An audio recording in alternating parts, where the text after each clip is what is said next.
Hi, this is Ketter with a Battleshopper breakdown. We are here for round 4 of the Arcanum Vault with Redlings, and it looks like we've got a nice keeper here. But let me double check. So we're not going to be able to play a turn 1 Death Seeker, but we can go Emperor. Yeah, we'll hold on to this one.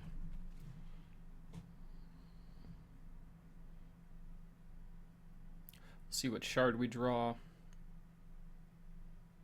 Yeah, you'll notice if you... Oh, no, you can't see it because I covered it up, but the LP was a little late to connect, but they got here just in time. Okay. So, we are going to go tap shard here. And then we can go Lackey into Pyre Smoke, which then sets us up for another on the following turn. Interesting. Okay.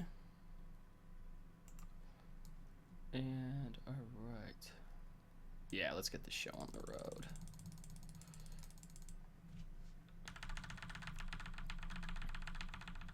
Opponent does not have the Strangle at end of turn, so my guess is they have a Hero Fall in their hand. Interesting. Yep. Kagalichu midrange. Yeah. Okay. Opponent hit 2 off of that. Let's see what their Runeers are. Okay, so they're ramping. I'm wondering if our opponent is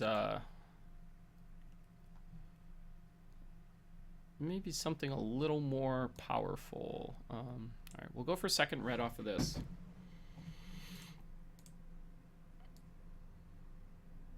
Kabbalist. Activate.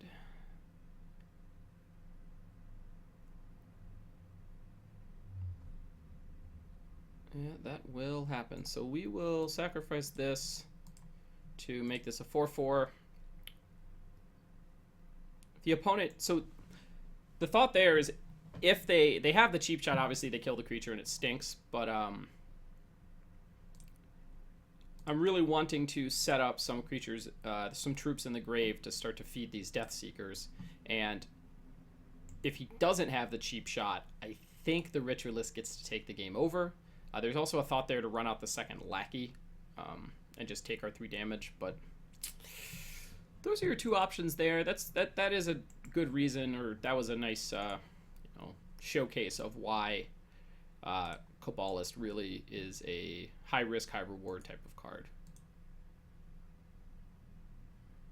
So our opponent is presented that they are the Horrors of War deck. They showed us that off the buyback on the Kagalichu, or sorry, on the Charge Power. Yep.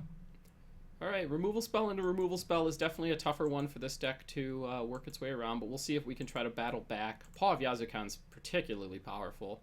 Having the ability to both destroy one creature when it comes into play and then blow up another one. Alright, so we're going to name Silly Thing. And alright, so we'll go Lackey. We're going to... My options here, I think I'm just going to cast 1 Death Seeker, just eating a single creature.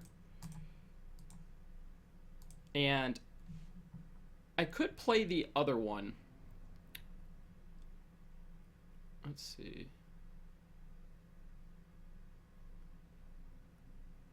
It's not unreasonable to want to play this other one. They're both going to be able to... If he wants to make me discard 2 cards and sack 2 creatures, that would put me ahead of his board state. So my thought here is if I can wait 1 turn on this Death Seeker, I'll be able to get it set up where it is recursive. Because if these 2 creatures happen to go away, then yeah. Okay, yeah. I am gonna wait 1 turn on this. I want to save the other one to try to get it set up with the Scrounge 4 Deathcry. This is definitely a matchup where you're gonna want to try to Death Seeker them over and over, see if it works out. They can scale past it, but I think that is the plan for game 1.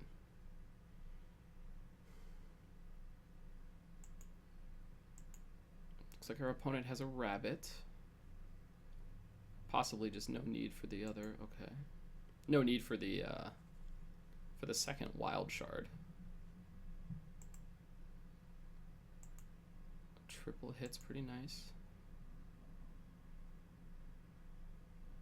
This would classify as one of Redling's bad matchups. You know, I know we've only seen a few cards, but just the Kaigalichu, you know, I get to play pretty good amount of removal and the like. Not what this Redling deck wants to see. Whew. There's a lot of sticky threats coming out of our opponent. I can't really say, I mean, unless they just conscripted, yeah. Looks like they conscripted really well twice. Just gotta be nice. Alright. Not 100% how we're gonna attack through this board. We've got a chance with something like a Lasgar's Vengeance to try to just, you know, sweep it. And I think that's what we're digging for in this given context. Let's see, alright, put this in play.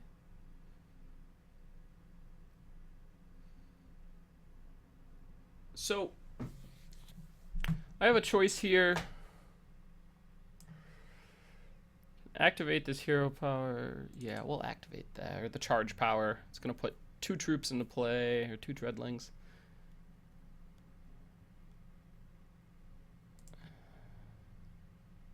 I do want to attack. The downside here is if our... no.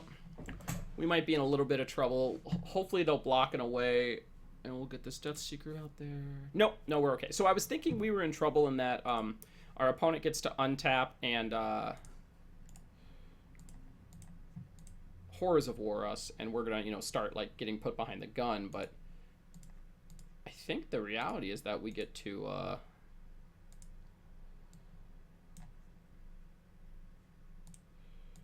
put this in play and hang out. I'm going to leave the other Dreadling in there for now. And I will just, you know, if our opponent does go to sweep, we'll be able to, or when this dies on an attack, we'll be able to put it back the next time around, because I think I want to Rust Bucket something. If they Horrors us, we sack these 2. Discard this, sack 2 of these, and they sack those 2.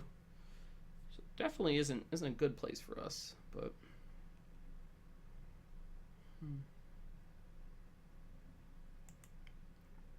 oh yeah. So they Horrors for 2, and we just don't lose any creatures here. Okay. I do not believe we can beat a Yazukan. But let's untap here. All right. Well. Good news is I can make Yazukan not block. The bad news is I do not believe I have any way, shape, or form, no ways to beat this board state. So we're going to concede and go to the next game. Since I don't have a Lasgar's active, I can't like Lasgar's my opponent's board to try to get back to parity.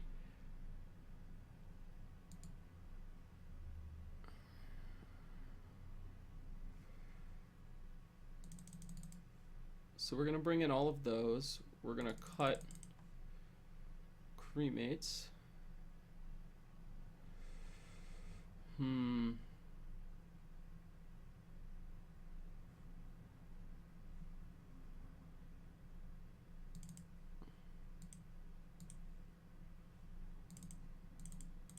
right.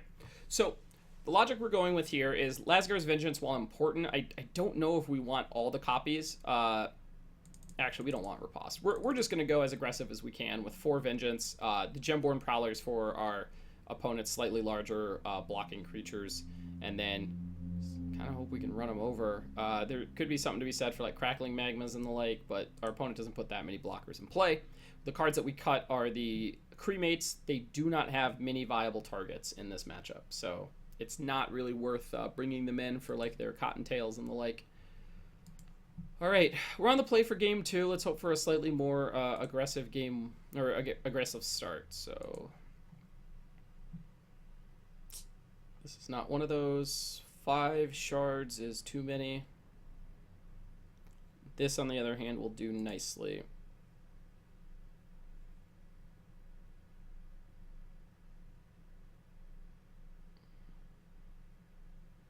I'm gonna lead on this. If we draw another shard in the next 2 turns, oh, okay. That was a mistake.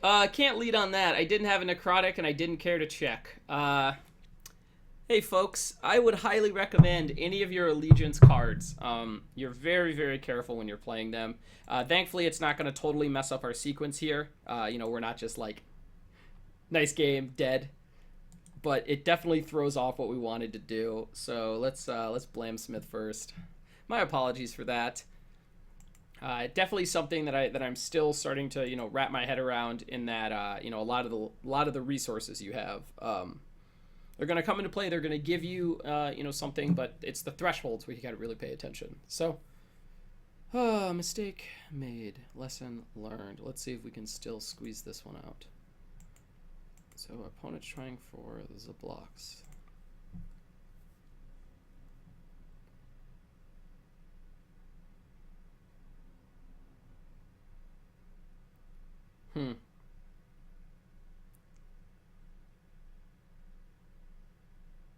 So my options here, I think I want to web spawn here and get an attack in with the, yeah.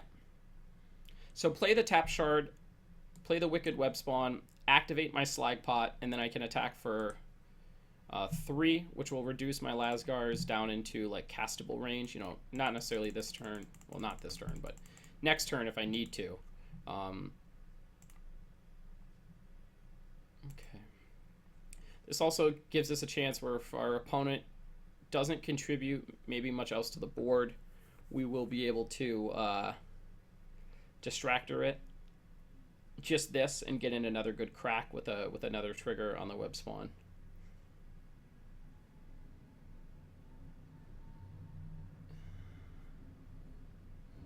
Okay. This is going to be a really good time to yeah, so we get this to not block, which is perfect. And then it's a free. Okay. So we don't have a necrotic still, but that's all right. Yep. That'll give us 2 here. Target that. That can't block now. We'll put that there. And the thought here is I want to diversify my threats. So the opponent is pretty likely to want to kill the web spawn. There's just not really a question there. So they are, by putting it over here on the Blamsmith, if they pick off one, I get to get them with the other. I'm sure our opponent has some very nice things to say. No, just random stuff triggering. Let's see. Yeah, we're going to Lasgars here. I do not want my opponent to be on their 5th resource. I'm actually Lasgaring more because of that. Of the Acolyte Ashoku ramp provided. For those aren't aware, does that on the upkeep. Adds 1 resource to the pool. Well, I don't think our opponent has a specific sequence or a specific card that just ends the game for him here, but another powerful creature on the follow-up is definitely something that's tough to deal with.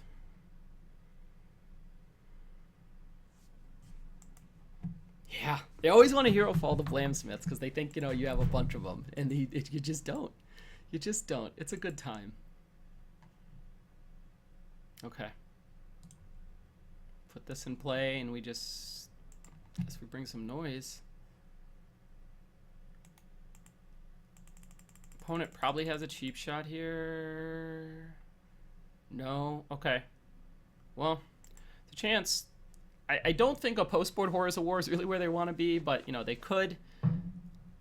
It would definitely sweep the board here.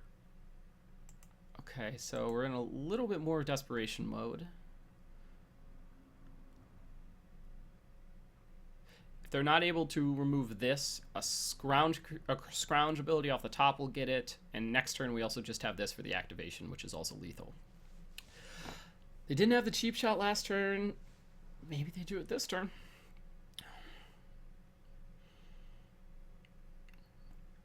Okay. They have one blocker.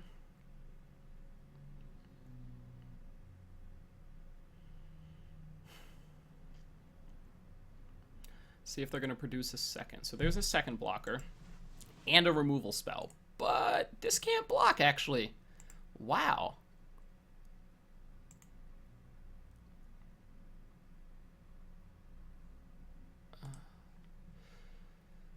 Well, I mean, not super happy about, you know, the back-to-back shards, but if opponent does not have removal spell, now they are defeated. And we'll go to the third game. Distractor definitely putting in work. Putting the permanent text on this is a lot of good. All right. Well, take that. We have to battle in here just for our one. Misery is a very good card, and when you're playing this deck, it's definitely something you have to try to position around, but I mean, it's very hard to play around. You know, it doesn't require them to do too terribly much. They put their third Bloodhead Threshold in play and leave up a single resource, and pretty easy for them to run away with it from there. So, worst follow-ups here, or anything that, you know, gains our opponent some life. Extra blockers, you know, is on the list there. The good news is any Lasgars we draw off the top now, we just, you know, swing in with our web spawn. Nothing too complicated. Okay, we're not being given that luxury either. So we've got, it's going to put us to 20, and then we take 8, 12. All right, so I think we've got 8, 16, 20. Got 3 more turns. Try to draw out of this. 2 more turns.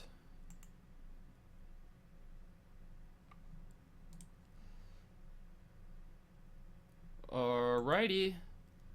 I believe it has to be untap into Lasgars now. Because this is 8. Maybe not. Maybe opponent will give us another turn. Not interested. So we are definitely going to be taking care of things very soon. So that's a 3/3. Could be a 4/4. Huh. It's a basic, right? Yeah, basic action. Okay. They just represent the removal spell. Okay. 8 mana. Nope. So we were looking for the 8 mana Lasgar's Vengeance there. GG's. You know, even with that sequencing mistake early, we unfortunately, sequencing mistake early with the Crypt Dust didn't come into play. We absolutely needed to draw just another piece of gas there. So we are going to wrap this video up. I'm going to jump over into a an exit video, talk about the deck, maybe outline some things that we learned. But this was Kent Ketter with a Battleshopper breakdown of Redlings, and join us for the conclusion video. Thanks a lot.